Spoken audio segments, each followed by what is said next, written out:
Corinthians! Salve Timão, eu sou o Duca Reis e ontem perdemos uma grande oportunidade de vencer o Palmeiras. O Corinthians saiu na frente, o Corinthians pensando em título tinha que vencer a partida, mas acabou bobeando, tomando um gol no início do segundo tempo. E se não fosse o Cássio, não sei não. E Carille, Sornosa não pode ser titular dessa equipe. Mas antes de entrar nos detalhes da partida, peço a você que se inscreva no canal e ative o sininho para ficar por dentro de tudo que se passa no Corinthians. Não gostei do empate de ontem à noite contra a equipe do Palmeiras. Corinthians agora está a 12 pontos do líder Santos, a 8 pontos do vice-líder Palmeiras, ou seja, o jogo de ontem à noite era jogo de 6 pontos. Se o Corinthians quer ser campeão brasileiro, não pode desperdiçar essas oportunidades. Tá certo que na quarta-feira enfrentará em casa a equipe do Goiás. Vencendo essa partida, o Corinthians acaba diminuindo essa desvantagem.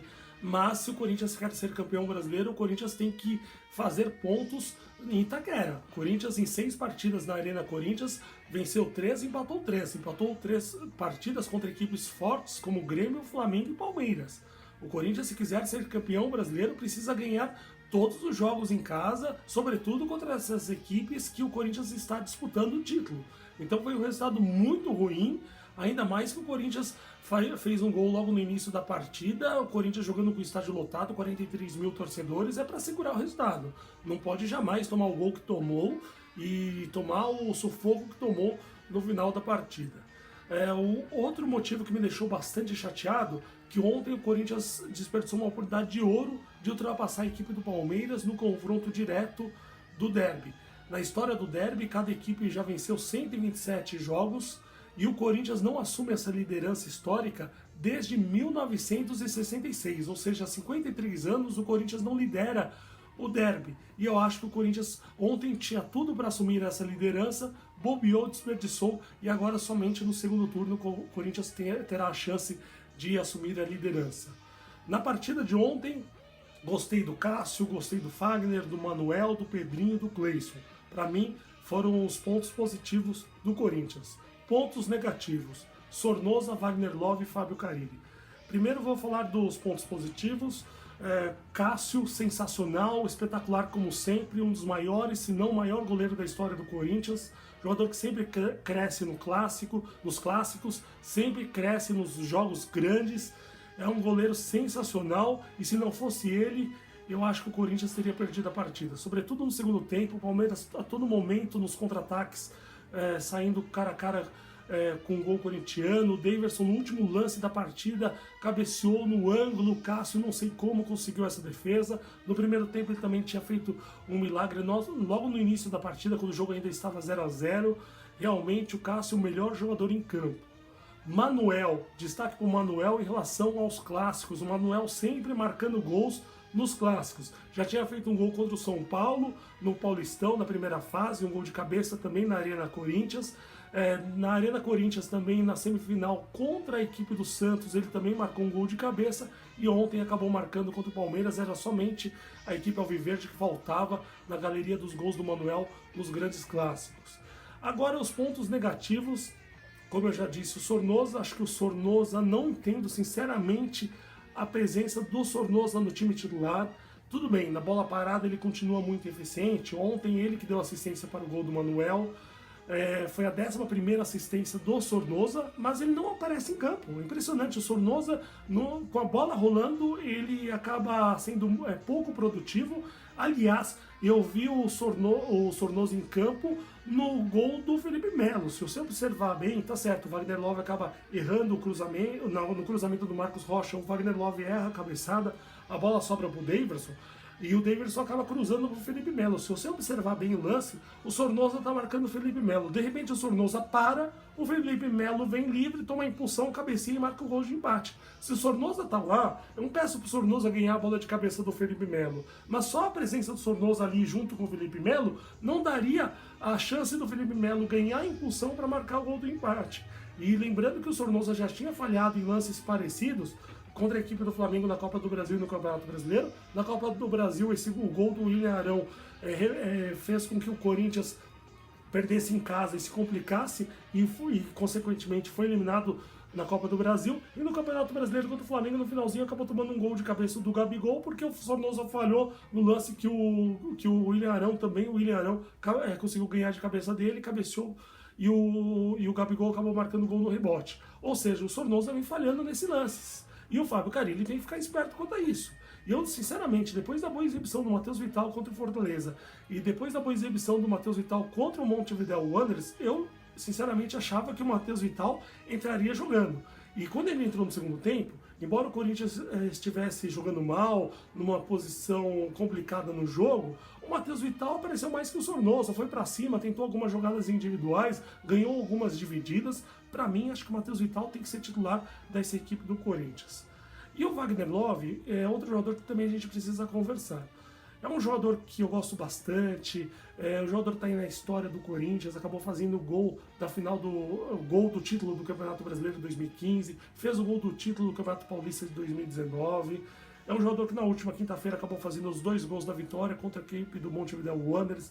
É um jogador que, se não me engano, ele tem 9 gols na temporada, é o grande artilheiro da equipe do Corinthians no ano, mas é um jogador que tem muitas dificuldades quando ele enfrenta defesas altas, como foi o caso do jogo contra o Flamengo e ontem contra a equipe do Palmeiras. É um jogador que tem uma baixa estatura, é um jogador que é muito bom no chão, mas no jogo aéreo é um jogador que tem essa dificuldade.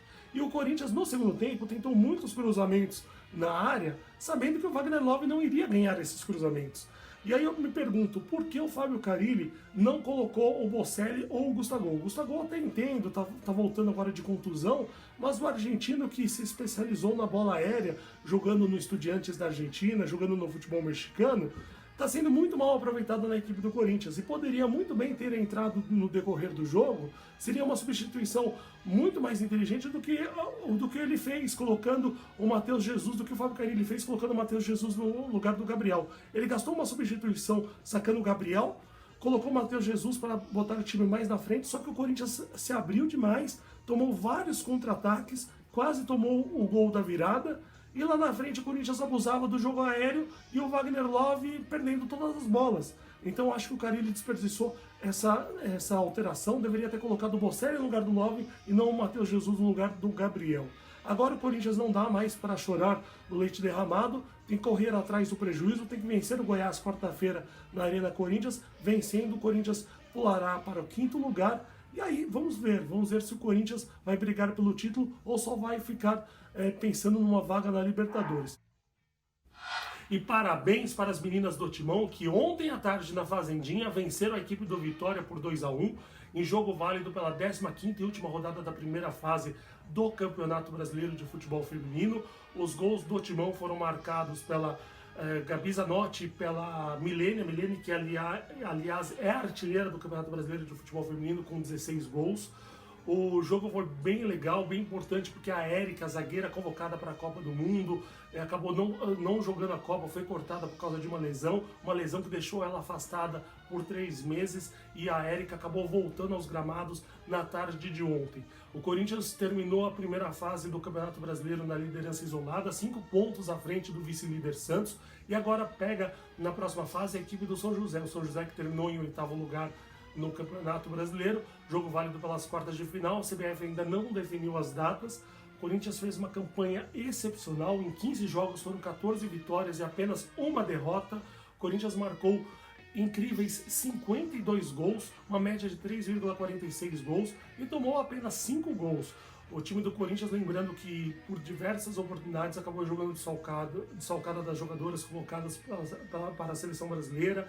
Teve a Érica, como eu já disse, lesionada e só está voltando agora. Perdeu durante a campanha a Adriana, a Gabi Nunes e a Diane, jogadoras que tiveram problemas no joelho e só voltarão na próxima temporada. Mesmo assim, o técnico Arthur Elias conseguiu reinventar a equipe, montando um time muito forte, que terminou na liderança isolada do Campeonato Brasileiro nessa primeira fase, terminou na liderança do Campeonato Paulista de Futebol Feminino, começou agora a segunda fase do Paulistão vencendo, também liderando seu grupo. O Corinthians é forte candidato também a ganhar a Taça Libertadores da América. E esse time de futebol feminino do Corinthians, se você for igualar futebol feminino e futebol masculino, com a vitória de ontem, o Corinthians igualou o Coritiba de 2011, com 24 vitórias consecutivas. Inacreditável o poderio desse time. O recorde é do New The New Saints, do país de Gales. Essa equipe ganhou 27 vitórias consecutivas, 27 vitórias que o Corinthians precisa então, portanto, ganhar mais 3 para igualar essa equipe galesa, ou 4 partidas para se tornar o grande recordista, contando o futebol masculino e o futebol feminino. Realmente é um trabalho incrível do futebol feminino do Corinthians, que é muito bem dirigido pela excelente Cris Gambaré, e eu acredito muito que esse time de futebol feminino do Corinthians vai conseguir bater esse recorde e entrar para a história do futebol mundial como a equipe que mais venceu na história do futebol. Por hoje é só, volta amanhã às 11 horas com tudo que se passou dentro do Corinthians, todas as notícias do Timão. Então eu peço a você que se inscreva no canal, dê um like, compartilhe com os amigos e salve Timão!